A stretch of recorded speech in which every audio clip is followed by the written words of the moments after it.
যে উদ্দেশ্যই আজকে এই পুকুরে মাছ ছাড়া হলো, আমাদের পুকুর হলো চাপড়াউনা ৯ নম্বর ওয়ার্ড। এটা হলো সুবলভোগী পুকুর। আমাদের এলাকায় এবং গ্রাম্য যারা গরিব মানুষ চাষাবাদ করে খেতে পারে না, কিনে খেতে পারে না, তাদের জন্য এই পুকুরটা। এটা হলো সরকারি কোনো টেন্ডারের পুকুর না, এটা জিকে প্রকল্প। তাই আমাদের গ্রামের ছেলেপেলে নিয়ে আমরা যারা হলো বিএমপির সাথে জড়িত এবং অঙ্গ সংগঠন সবাই একই সাথে মিলিতভাবে আমরা এই পুকুরে মাছ ছাড়লাম।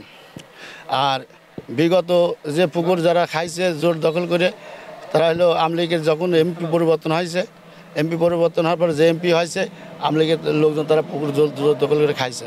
আজ 15 বছর আমরা এই পুকুরে কোনো সদস্যও আমরা কিছু পাইনি এবং আমাদের স্থলপালকেও পাইনি। ওরা যেভাবে ইচ্ছা পারেছে সেইভাবে হলো পুকুরে মাছ চাষ করে খাইছে। সদস্য আছে আপনার, সদস্য অনেক, 33 জন বিশেষ একটা কমিটি হয়। হ্যাঁ, সেটা হয় হলো আপনার যে সরকারি আসুক এমপি ডুয়েল লিডারের উপরে, তাছাড়া জিকে হলো করে না।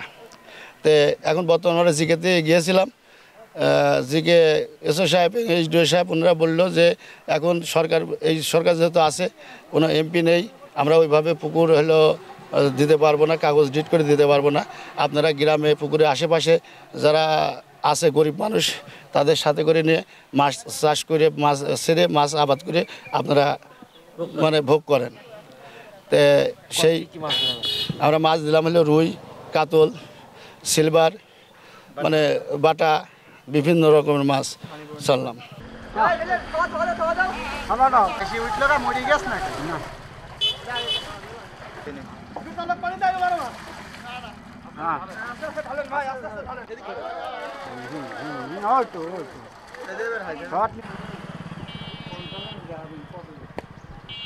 আজকে দেখো কাকা, আসো। এই